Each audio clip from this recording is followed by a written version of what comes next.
Le CSE devient la nouvelle instance représentative des salariés. Obligatoire pour toutes les entreprises d'au moins 11 salariés, le Code du travail prévoit un socle minimal uniforme de mise en place. Vous avez toutefois l'opportunité d'aller plus loin, en négociant un accord d'entreprise sur le CSE. C'est intéressant, mais pourquoi engager une négociation sur le CSE? Eh bien, un accord sur le CSE vous assure un cadre de négociation sécurisé, mais surtout d'avoir un CSE à la carte, adapté et adaptable à votre activité et votre entreprise. Négocier sur le CSE est aussi un enjeu majeur pour la santé et la sécurité de vos salariés. Vous pouvez lui donner ainsi les moyens de vous accompagner dans la prévention des accidents du travail ou des maladies professionnelles.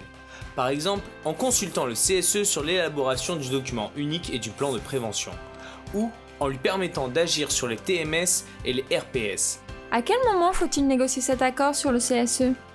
Pour se donner le temps de la réflexion, le mieux est de négocier cet accord avant le protocole d'accord préélectoral.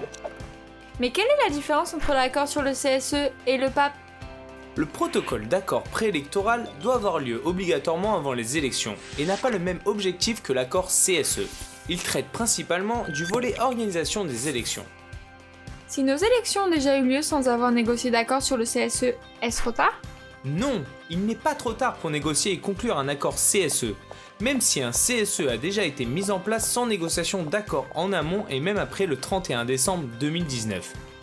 Très bien, et qui négocie cet accord sur le CSE? Ce sont l'employeur et les organisations syndicales représentatives ayant recueilli plus de 50% des suffrages exprimés aux dernières élections professionnelles. En l'absence de représentants syndicaux, l'accord sera alors signé par la majorité des membres titulaires du CSE, si celui-ci existe déjà. Sur quel thème en particulier peut-on ainsi négocier?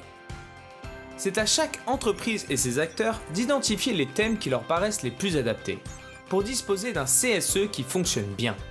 Vous pouvez par exemple adapter le périmètre de votre CSE à la taille et la composition de votre structure en définissant un nombre d'établissements distincts au sein de l'entreprise de manière à permettre une représentation locale du personnel via les CSE d'établissement.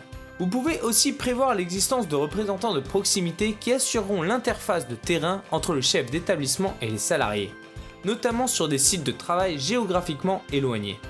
L'accord CSE précisera leurs modalités de désignation, leurs moyens et leurs attributions. Est-il possible aussi de négocier les moyens dont dispose le CSE? Oui, bien sûr. Vous pouvez notamment augmenter ou diminuer le nombre de sièges et heures de délégation tout en respectant les seuils fixés par la loi. Réduire la durée des mandats à 2 ou 3 ans au lieu des 4 ans prévus réglementairement.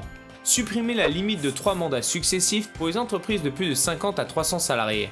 Adapter le contenu et la durée de formation des élus aux besoins et à l'activité de l'entreprise.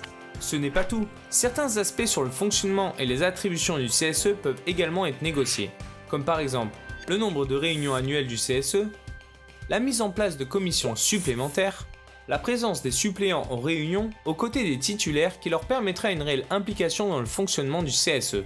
Uniquement obligatoire pour les entreprises de plus de 300 salariés ou ayant une activité à risque, la mise en place volontaire d'une commission santé, sécurité, conditions de travail peut être une réelle opportunité pour les autres entreprises en matière de prévention des risques, et pour celles dotées auparavant d'un CHSCT de poursuivre leur mission d'aide à la prévention. Une autre option s'offre à vous, en dotant le CSE de moyens supplémentaires pour faire de la santé au travail un levier majeur de la qualité de vie au travail.